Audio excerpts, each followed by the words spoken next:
सद्गुरु श्री ब्रह्म चैतन्य महाराज गोंदवलेकर, इनका प्रवचन 26 अक्टूबर। भगवत कृपा का रेला यानी क्या। कोई भी बीज बोते समय अत्यंत शुद्ध होना चाहिए, उसमें कीड़ा ना लगा हो और वो सड़ा हुआ भी ना हो। भगवान के अतिरिक्त किसी भी फल की अपेक्षा से की हुई भक्ति सड़े हुए बीज की तरह होती है।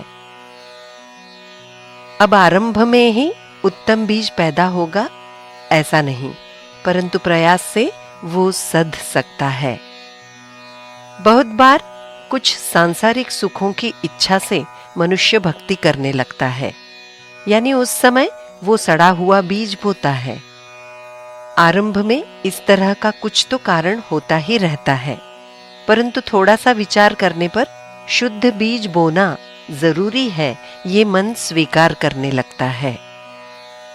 भगवान की अनन्य भाव से प्रार्थना करनी चाहिए।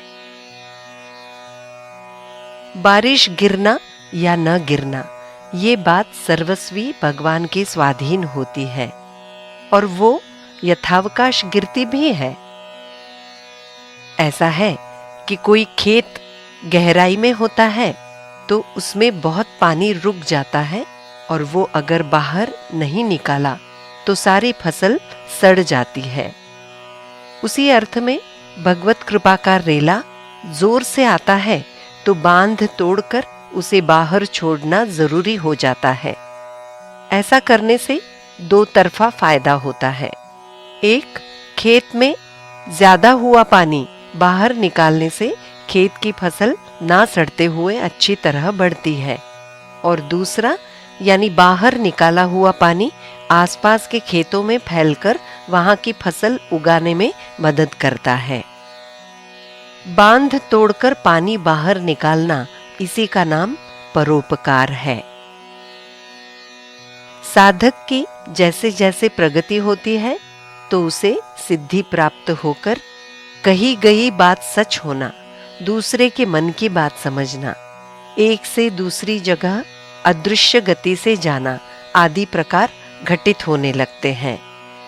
ऐसे समय मोह की बलि ना चढ़ते हुए उसका उपयोग स्वार्थ की ओर ना हो, ऐसी जागृति रखना जरूरी है। उपयोग करना ही है तो दूसरे का काम करने में हो, परोपकार में हो।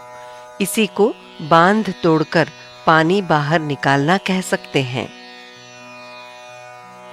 समझदार मनुष्य ने अपना सुख बाह्य वस्तुओं पर निर्भर न रखने का अभ्यास करना चाहिए। बाहर की वस्तु छूटे तो मन को दूसरी वस्तु देना आवश्यक होता है। ऐसी वस्तु यानी भगवान है। भगवान ये हमेशा रहने वाला, स्वयं पूर्ण और आनंदमय होने से उसका चिंतन करते करते मन में उसके गुण उतरते हैं।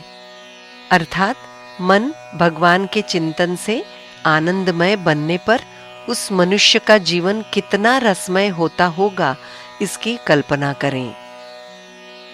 मैं उसका हूं और ये सब उसी का है, ऐसा भान सदा रहे। कितना आनंद है उसमें। शुद्ध अंतःकरण रखकर नाम लिया तो भगवान की कृपा का अनुभव आएगा।